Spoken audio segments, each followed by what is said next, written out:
Muy bien, iniciamos con la grabación de la tutoría ordinaria número 5 y vamos a continuar en la unidad número 5 que aborda el tema de las tecnologías de la información y los medios de comunicación. El día de ayer estuvimos viendo el tema número 1, el 5.1, importancia creciente de la comunicación, y el tema número 2, modelos de la comunicación. En el caso del tema número 2, dejamos pendientes algunos modelos. Solo para recapitular, están aquí los modelos de la comunicación. El modelo de Ladwell, el de Shannon, el de Ram, el de Jacobson, el modelo de Maleske y el modelo dialéctico de Manuel Martín Serrano. Estuvimos viendo el de Ladwell y el de Shannon. Ahora vamos a continuar viendo el de Ram. Con ese vamos a iniciar. Bueno, pero antes solo recordando el concepto de qué es un modelo de la comunicación. Se puede decir que los modelos de la comunicación son aquellos esquemas teóricos del proceso de la comunicación que han sido elaborados para facilitar su estudio y su comprensión.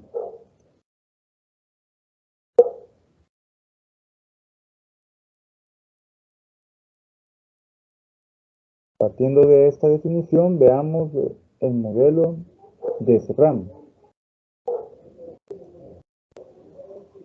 El modelo de RAM fue desarrollado por Wilbur Schramm en el año 1954. También es conocido como el modelo de tuba de Schramm. Este modelo corresponde al proceso comunicativo de los medios de comunicación de masas. Veamos las características de este modelo. El emisor o la fuente de la comunicación recoge unos hechos concretos de la sociedad, los decodifica, los interpreta y por último los transforma en una noticia que será distribuida a un público masivo gracias a los medios de comunicación.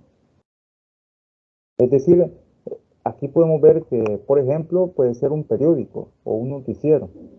El mensaje será recibido por muchos receptores, es decir, el destino, que los va a codificar, ese mensaje o noticia y la va a interpretar según su parecer y además la va a comentar y la va a desarrollar con el grupo social de su entorno. Este modelo presenta una teoría sobre la comunicación colectiva basada en el siguiente proceso. El primero, el receptor selecciona aquellos mensajes que menos esfuerzo le ocasionan para decodificarlo, para analizarlo. Además, también selecciona los que llaman su atención, los que responden a sus necesidades de personalidad y los que respetan las normas y valores de su grupo social. Es decir, una vez la fuente transforma el mensaje en una noticia y la envía a los receptores, este receptor va a ir seleccionando los mensajes. Primero los que menos les cuesta interpretarlo, los que le llaman la atención, los que están de acuerdo a su personalidad y los que respetan las normas y valores de su entorno social. Para que el mensaje sea recibido con éxito, el autor señala una serie de pasos previos que hay que seguir. El primero es que el mensaje debe hacerse de modo que llame la atención del destino. Debe ser llamativo. El segundo, que la fuente debe emplear signos que se refieran a una experiencia común de la fuente y el destino. Es decir, algo que la noticia debe ser de tal manera que llame la atención, primero, y segundo, que también debe ser algo en común entre el periódico y los receptores. Puede ser alguna información. En el caso de un país, pues podemos hablar de ejemplo, la economía, que en estos momentos le interese a la población. Algún cambio en la política económica que tome un gobierno, entonces lo que va a hacer la empresa, en este caso el periódico, va a abordar ese tema económico porque sabe que a la población le va a interesar. El mensaje debe despertar necesidades de la personalidad del destinatario y sugerir maneras de satisfacerlas.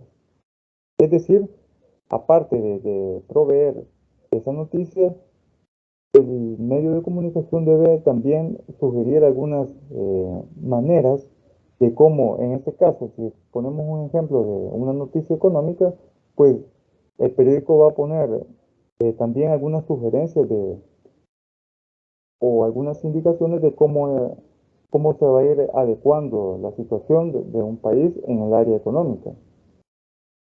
O si, bueno, si en el caso, si la economía va mejorando, pues va a poner también sus proyecciones a futuro.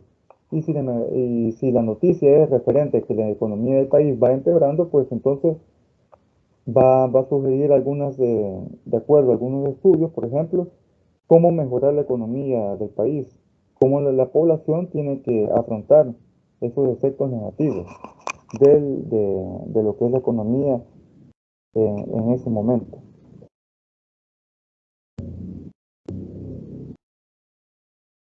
Ahora veamos el modelo de Jacobson. Este señor de origen ruso durante la Segunda Guerra Mundial se estableció en los Estados Unidos, donde dirigió y coordinó las cátedras de lingüística en universidades y en institutos de prestigio como Harvard y el MIT, perdón.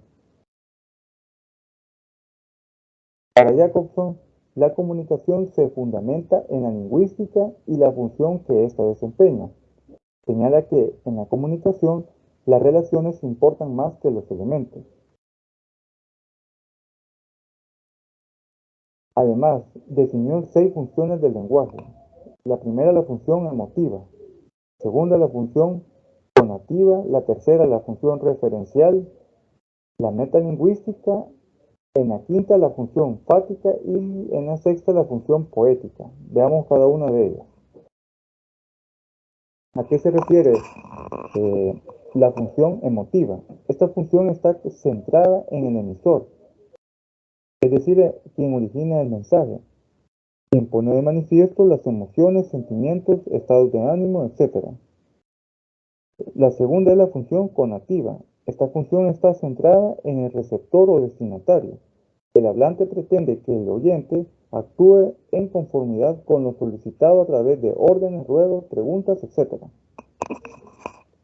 Entonces, en primer lugar, el emisor va a generar emociones, sentimientos, estados de ánimo. En segundo lugar, con la función conativa, el receptor se espera que, de conformidad a lo solicitado por el emisor, este va a tener que acatar ya sea las órdenes o lo que se le indique en el mensaje. La función referencial. En esta función se va a centrar en el contenido o contexto. Se encuentra esta función generalmente en textos informativos, narrativos, etc. Y tenemos como cuarto lugar la función metalingüística. Esta función se utiliza cuando el código sirve para referirse al código mismo. Es decir, el metalenguaje es el lenguaje con el cual se habla el lenguaje. Está como redundando. Es decir, el medio el emisor y el receptor se van a comunicar mediante un lenguaje, mediante si es un lenguaje escrito o es de manera verbal, pues eso va a ser la función metalingüística. Función fática. Esta función se centra en el canal y trata de todos aquellos recursos que se pretenden mantener en la interacción. El canal es el medio utilizado para el contacto, es decir, el medio para enviarle el mensaje del emisor al receptor.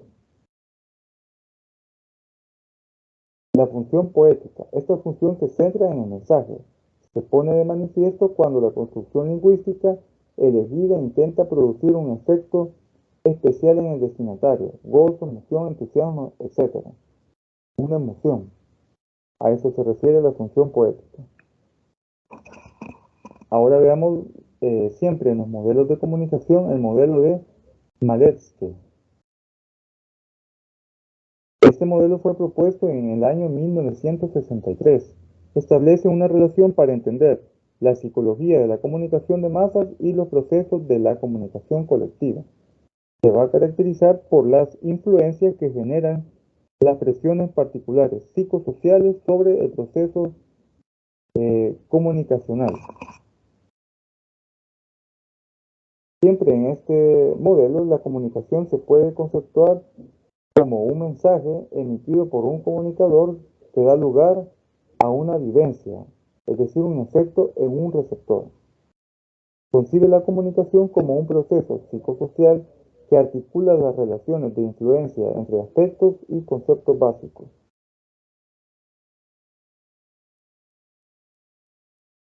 Siempre en este modelo, un mensaje transmitido por un medio de comunicación social va orientado a provocar un efecto en el receptor. Además, el comunicador produce un mensaje con determinaciones internas y externas a través de un medio.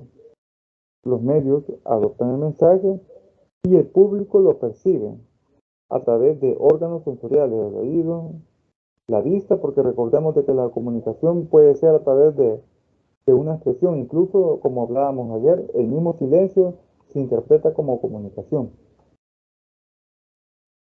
Además, los receptores son activos y capaces de seleccionar aquello que quieren que los acepte. Ellos pueden seleccionar el receptor, el mensaje que más les llama la atención o que se adecua a lo que anda buscando, a lo que necesite, a su personalidad, a sus intereses. Siempre en los modelos de comunicación tenemos el modelo de Martín Serrano Manuel. Este señor considera que el sistema de comunicación social como sistema finalizado es idóneo para ser estudiado con una metodología dialéctica y así ha configurado el modelo del análisis dialéctico de la comunicación.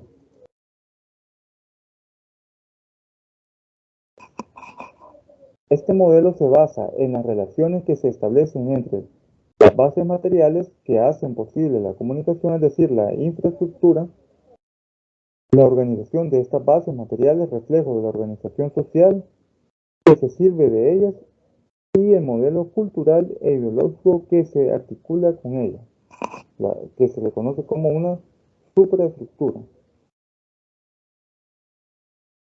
Pero ¿cuáles son los principios de este modelo? El modelo de Martín Serrano, Manuel Martín Serrano. El primero, la base material de una sociedad es el principal factor de su configuración y cambio. Y segundo, la organización social y política determinan el uso de los recursos y la tecnología. Además, un modelo socialmente retrasado respecto al nivel de los medios de producción es un obstáculo para el uso racional de estos.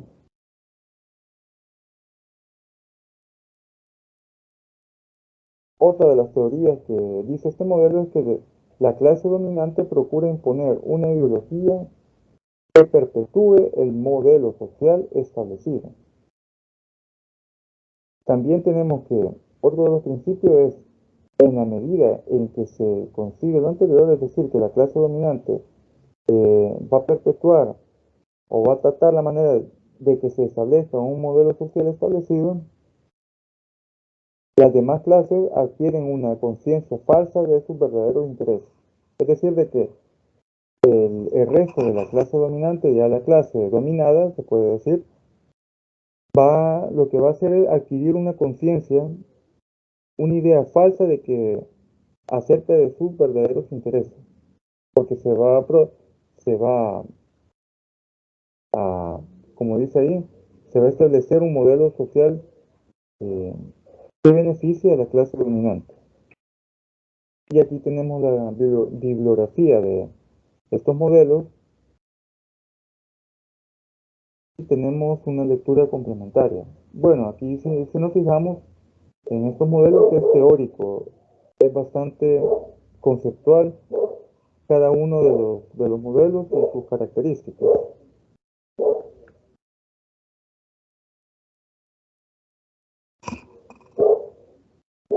Vamos a ver ahora el tema 5.3, los medios de comunicación de masas.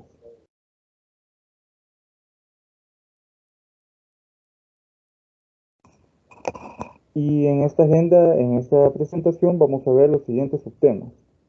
Primero, los medios de comunicación de masas que se abrevia MCM, las características de estos modelos de comunicación de masas y las funciones que tienen. El objetivo es analizar el papel que juegan los medios de comunicación en la sociedad. Pero, ¿qué son los medios de comunicación de masas o las MCM? Son aquellos medios tecnológicos que sirven para enviar mensajes que van dirigidos a una gran cantidad de público y que pueden atravesar grandes distancias en un mínimo de tiempo. Con este tipo de medios el receptor pierde su carácter de receptor individual y pasa a llamarse receptor colectivo, porque su mismo concepto lo dice, va dirigido una gran cantidad de público. Los mensajes que estos medios envían.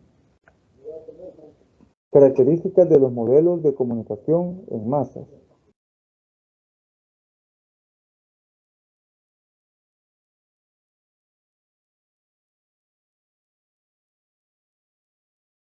Primero, los medios de comunicación transmiten abundantes mensajes a una masa anónima de receptores o a un público disperso.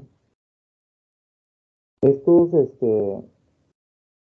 este público disperso o esta masa de receptores son grupos separados geográficamente y además reciben el mensaje que se le conoce como mensaje público abierto. Además, los medios de comunicación de masas son generadores de opinión pública. El concepto de opinión pública se entiende como la forma en la que cada sociedad opina sobre su forma de gobierno, su vida social, económica y cultural.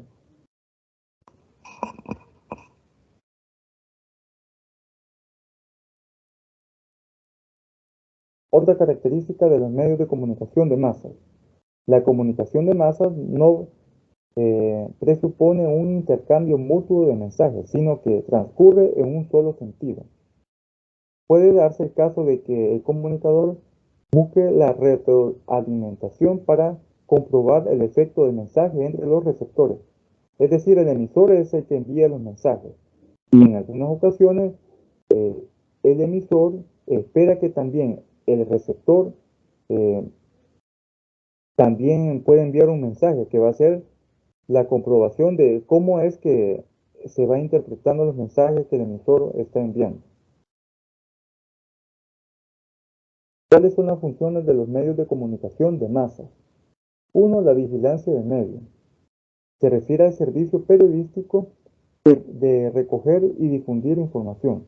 Según Ladwell, los medios también actúan como centinelas, en cuanto que detectan el peligro, suministran información útil y formulan advertencias.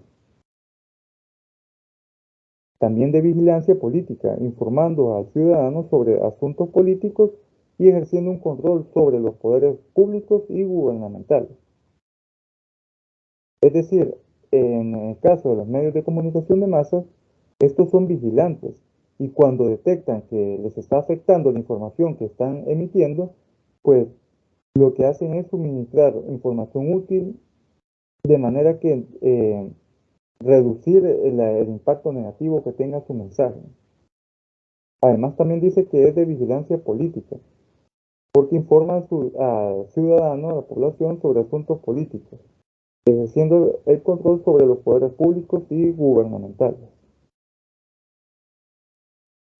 Correlación de las partes. Los medios ofrecen explicaciones e interpretaciones para ayudar a los ciudadanos a comprender el significado de lo informado.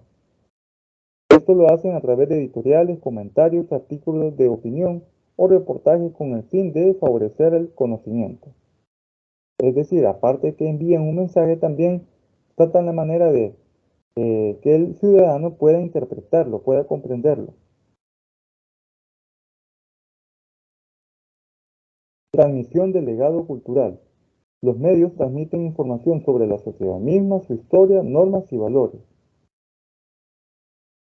Además, los medios de comunicación social se han transformado en los principales canales para difundir la cultura.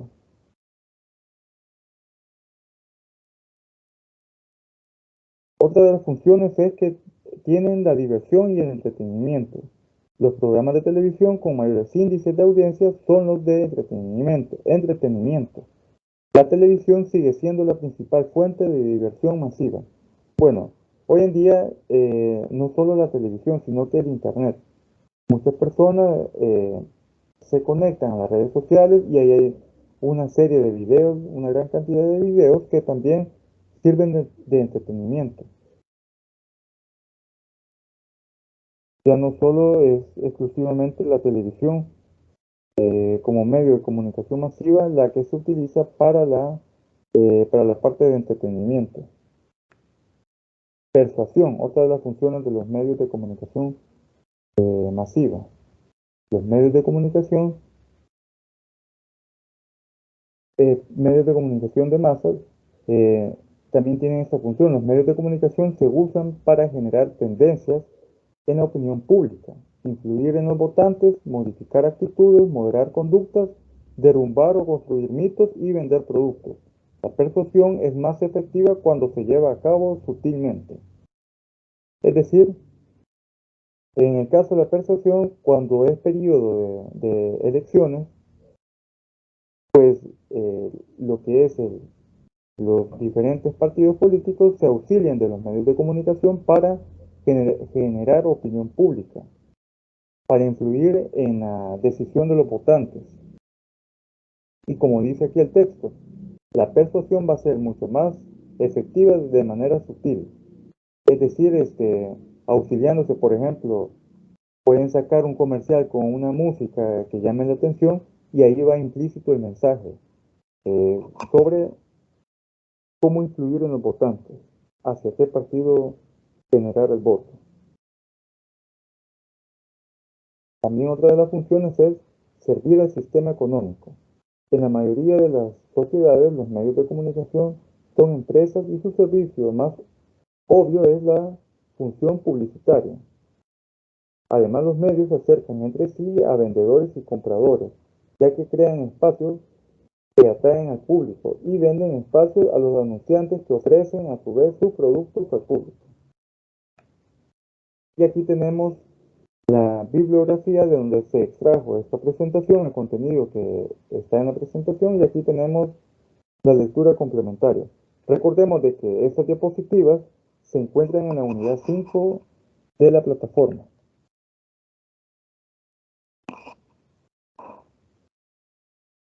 No sé si tienen algún comentario sobre los medios de comunicación que hemos visto hasta el momento o continuamos. ¿Algún aporte que alguien quiera dar con respecto a este tema?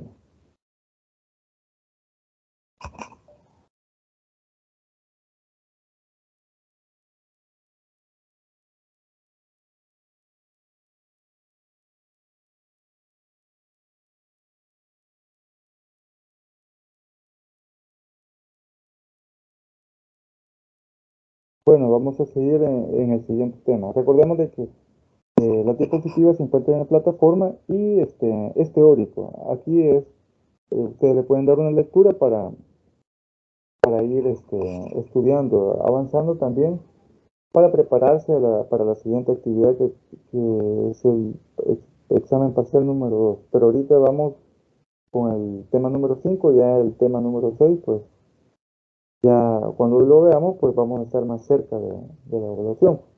La ventaja es de que es teórico.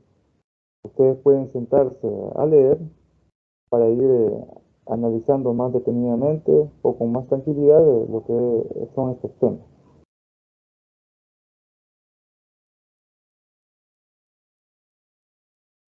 Veamos el tema número 4, los efectos de los más media. No sé si alguien tiene idea de qué es el más media, o si ha escuchado sobre este tema.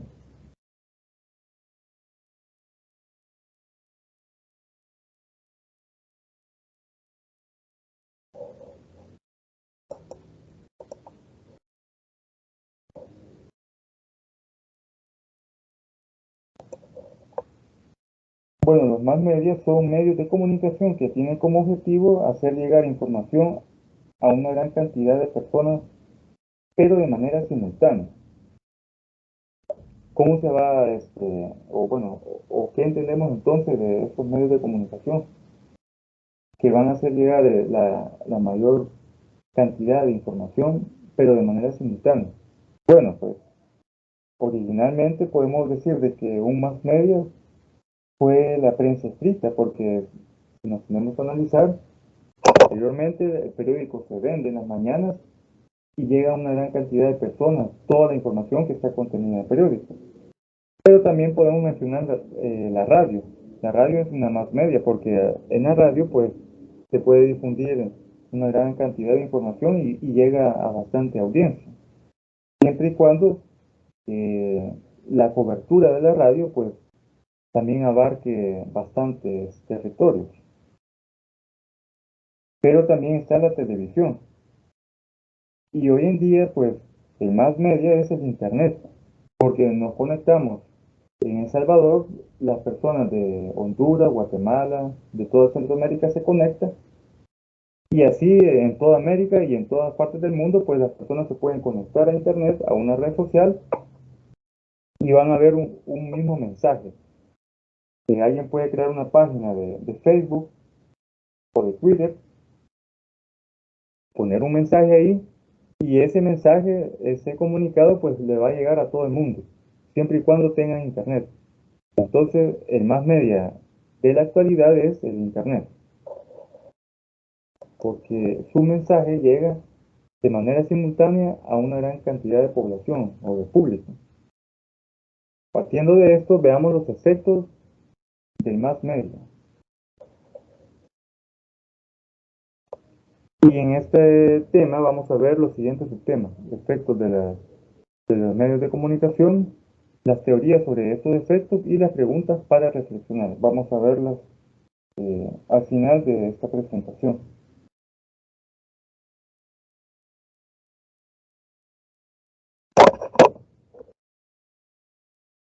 El objetivo de esta presentación es identificar los efectos de los medios masivos de comunicación en las personas y grupos sociales.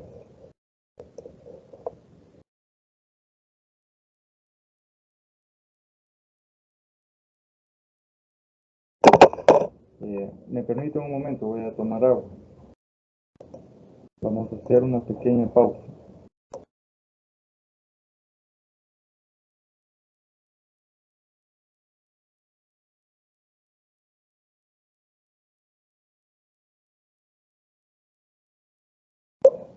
Muy bien, entonces vamos a continuar. Efectos de los medios de comunicación de masas.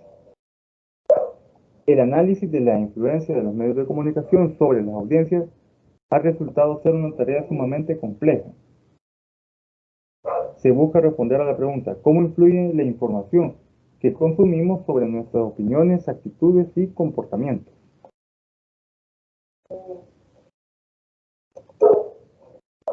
Además, numerosos estudios sobre los efectos de los medios de comunicación de masas han intentado observar la manera en que los medios de comunicación influyen sobre la percepción de los ciudadanos, su influencia en los cambios de actitudes, el modo en que estos contribuyen a la formación de la opinión pública y su papel en la socialización política. Es decir, se están realizando estudios para que se determine cómo influyen en diferentes campos lo que son los medios de comunicación, en la opinión pública, en los cambios de actitud de las personas hacia diferentes temas, hacia productos, porque alguien puede vender un producto y los medios de comunicación pueden influir para que ese producto sea más aceptado o sea rechazado.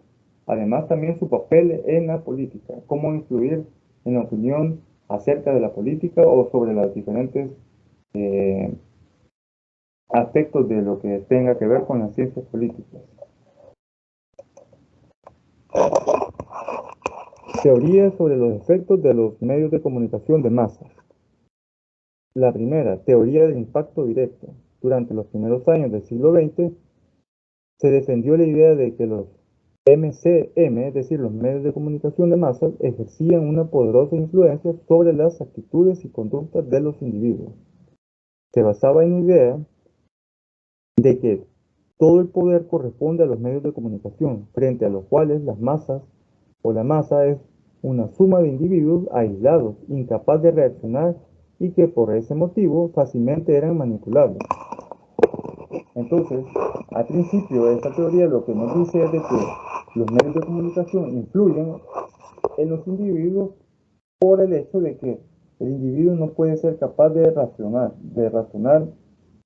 ni analizar los mensajes. Así que se considera que el individuo es manipulable de acuerdo a esta teoría o según esta teoría. Ahora veamos esta teoría.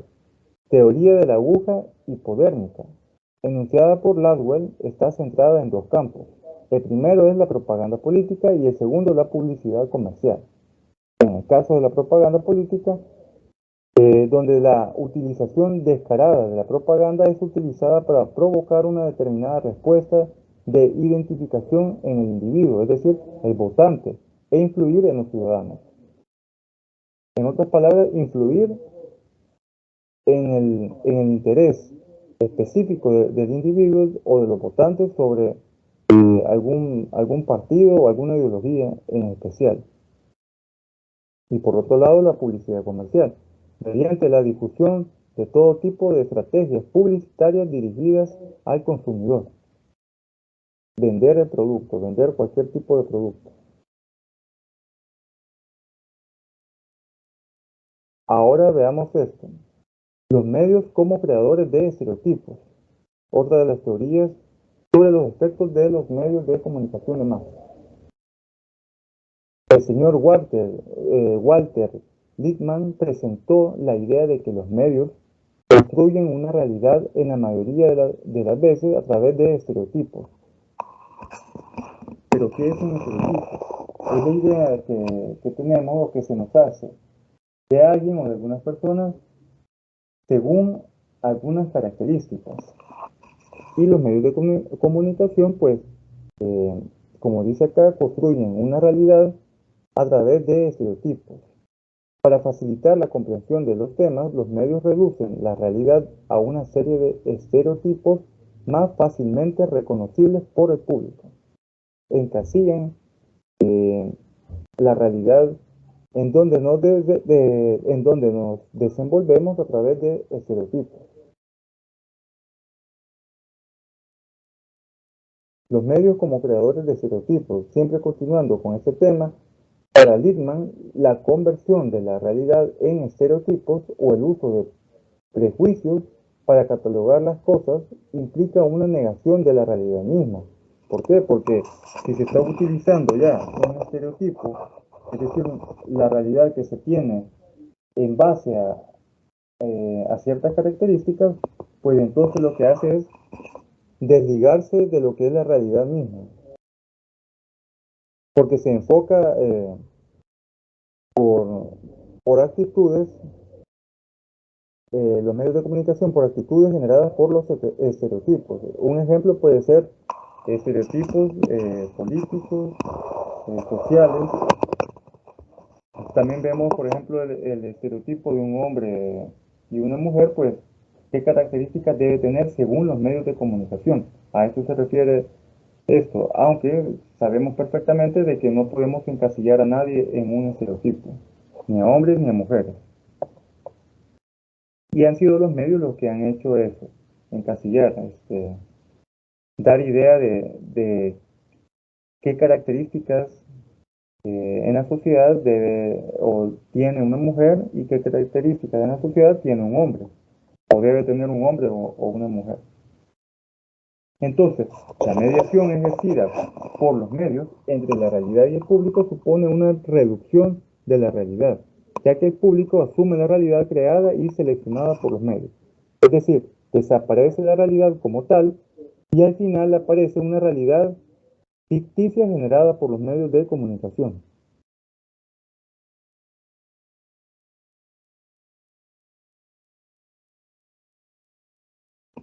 La teoría de los efectos limitados.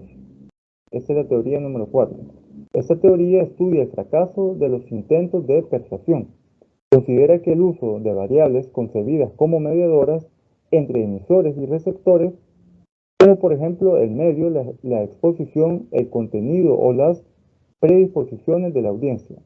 Plantea que la comunicación de masas actúa dentro de un conjunto de factores e influencias. Además concluye que los MCM, es decir, los medios de comunicación de masas, contribuyen más a reforzar una opinión que a cambiar las ya existentes. Es decir, de acuerdo a esta teoría, si los medios han creado una percepción positiva de un producto comestible, en vez, imagínense de que se empezara a detectar que ese producto es nocivo para la salud, pero si los medios o alguien está pagando para que se venda, para generar publicidad positiva de ese producto, pues los medios lo que van a hacer, de acuerdo a esta teoría, es influir para que se siga manteniendo el consumo de ese producto, para hacerle creer a la población que sí es favorable para su salud ese producto alimenticio. En vez de querer generar en la población, en la opinión de los consumidores, pues que ese producto es nocivo y que debe ser suspendido. Por eso dice aquí, los medios de comunicación contribuyen más a reforzar una opinión que a cambiar las ya existentes. Ahora la teoría número 5, teoría de los usos y gratificaciones. Esta teoría parte de la idea de que el público solo accede a los medios si estos tienen algo interesante que ofrecerles, con el objetivo de satisfacer sus necesidades. Los medios se adaptan a las necesidades y gustos de la audiencia. Además concluye que la posibilidad de influencia de los medios sería muy relativa. Por eso decimos de que, bueno, nos basamos en la televisión como medio de comunicación masiva. Si nos fijamos, eh, durante el día, cada canal de televisión tiene franjas específicas. Está la franja deportiva, la de noticias, la de entretenimiento, de caricaturas, etcétera. Una franja de noticieros políticos, en fin. Cada canal tiene espacios específicos con una programación determinada. Esto lo hace para llamar la atención de un público en especial. Hay personas que les puede gustar la franja de deportes, la política, en fin, de todo. Pero algunas franjas sí definitivamente no les va a llamar la atención. Por ejemplo, a las personas que quieren ver la franja deportiva, pues a ellos lo que debe hacer el medio de comunicación y lo hace, es bombardear con publicidad específica. Cuando llega ya la franja de noticias, pues a algunas personas no le van a llamar la atención la franja de noticieros, entonces, pero los que sí les va a llamar la atención, pues a ellos van a bombardearlo con publicidad específica también. Por eso dice aquí de que la posibilidad de influencia de los medios de comunicación va a ser relativa, porque no a todos les va a gustar, a todas las personas va a gustar toda la programación que tienen durante el día. Ahora veamos el modelo de la agencia Setting o Setting. Fue desarrollada en la década de los 70 y supuso un cambio importante en el estudio de los efectos de los medios. Por un lado, estudia los efectos cognitivos, es decir, de análisis de los medios sobre los individuos, y por otro comienzan a estudiarse los efectos de los medios que tienen a largo plazo. Siempre siguiendo con el modelo de la agenda Setting, esta teoría sostiene que los medios centran la atención hacia determinadas cuestiones y construyen imágenes del mundo político y social. Los medios recomiendan y proponen contenidos acerca de los cuales el público debe reflexionar, es decir, los medios dan al público un listado de cuestiones en torno a las cuales deben opinar y discutir. En otras palabras, está influyendo en la opinión del público. A eso se refiere este modelo, específicamente en lo que es el mundo político y social. Y por último tenemos las preguntas para reflexionar.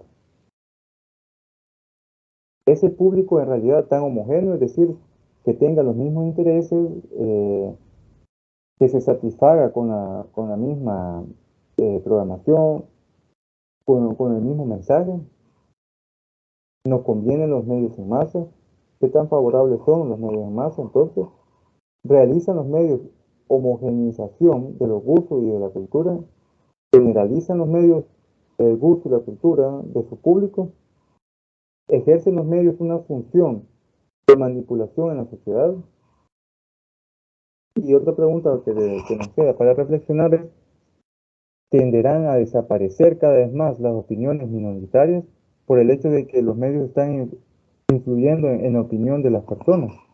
Cada vez, de acuerdo a esta pregunta, ¿será que va a desaparecer las opiniones minoritarias, es decir, contrarias a lo que ya la mayor parte del público va a pensar o va a tener como su realidad?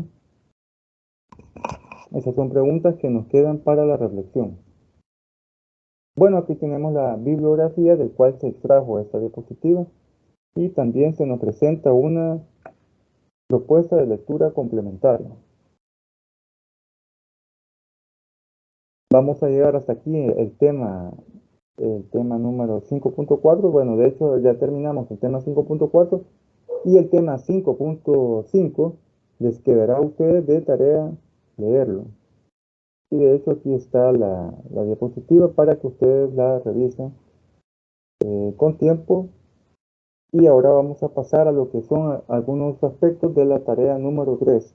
Además les pido de favor que escriban su nombre completo y su número de carnet en los mensajes para que se tome en cuenta como la lista de asistencia.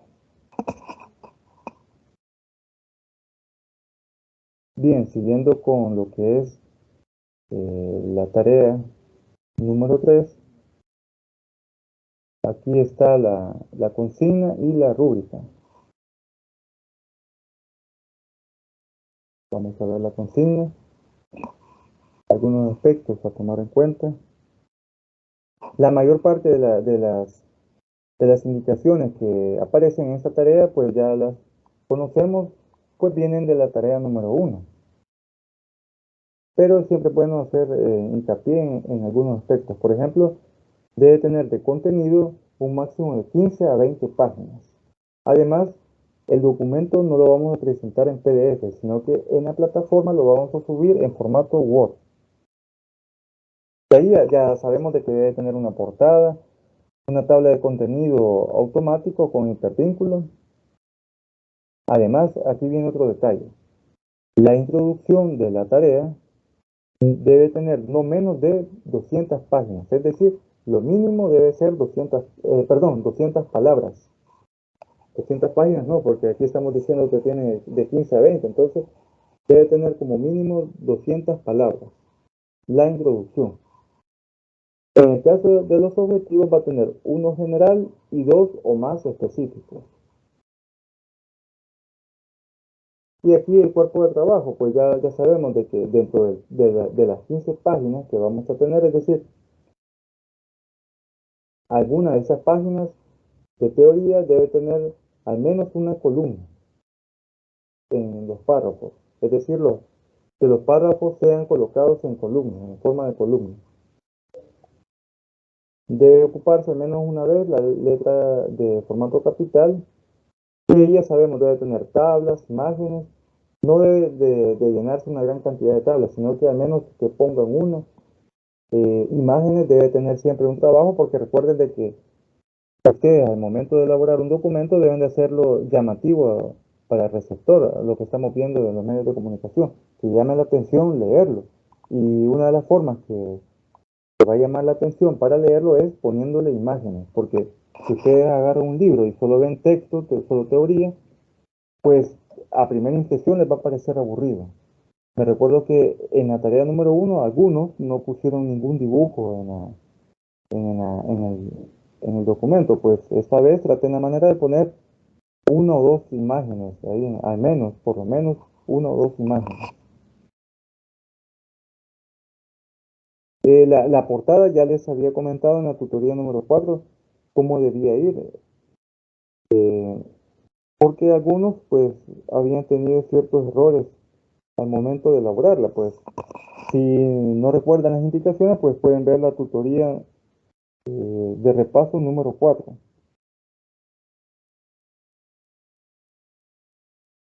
Vamos a ver otro detalle.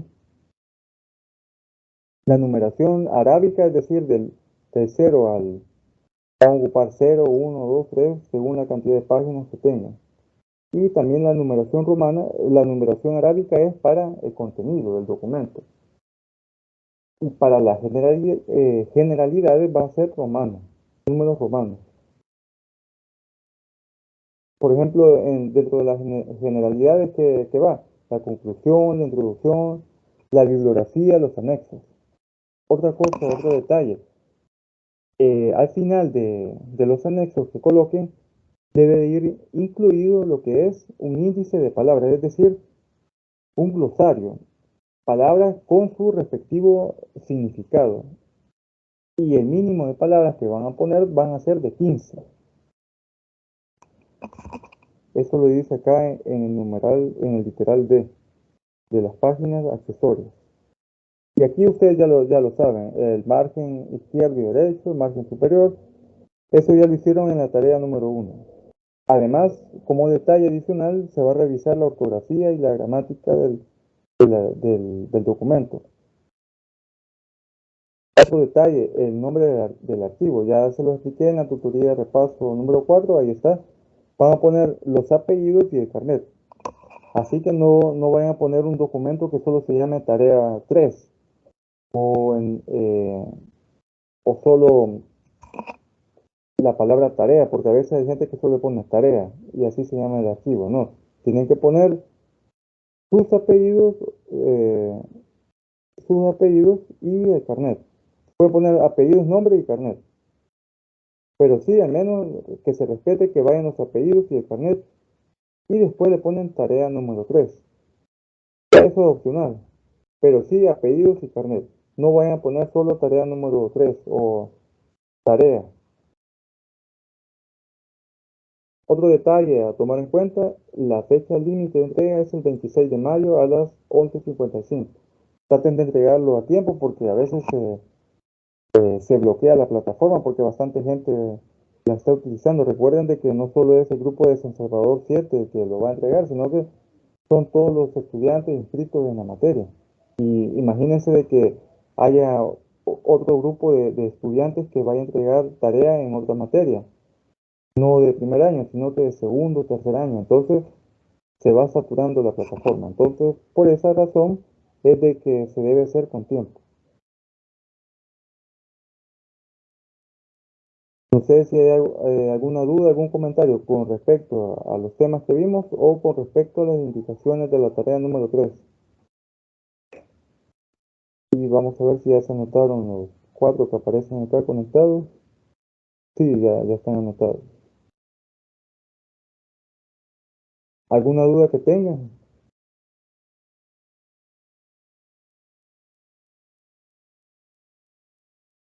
Fátima, Lidio, o Damaris, o Ingrid. Por mi parte no. Muy bien, Fátima. En el caso de Lidio, Damaris o Ingrid, ¿alguien que tenga alguna duda? Estamos bien, licenciado, comprende las indicaciones. Muy bien, Damaris también dice que no, que todo bien. Bueno, si no hay otro comentario, pues hasta aquí llegaremos a la tutoría número 5 y recuerden la entrega de la tarea el día 26 de mayo. Dentro de 15 días vamos a tener lo que es la tutoría ordinaria número 6. Perdón, sí, la tutoría ordinaria número 6 y también la tutoría eh, de repaso número 6. Espero ya tener ya para esa semana que nos correspondan esas tutorías, pues ya más despejado con mis otras actividades para poder impartir la clase el día miércoles y el día sábado según corresponda. Así que por el momento eso es todo y les deseo una feliz noche y feliz fin de semana, bueno, lo que resta del fin de semana. Gracias, feliz noche. Buenas noches, Lee.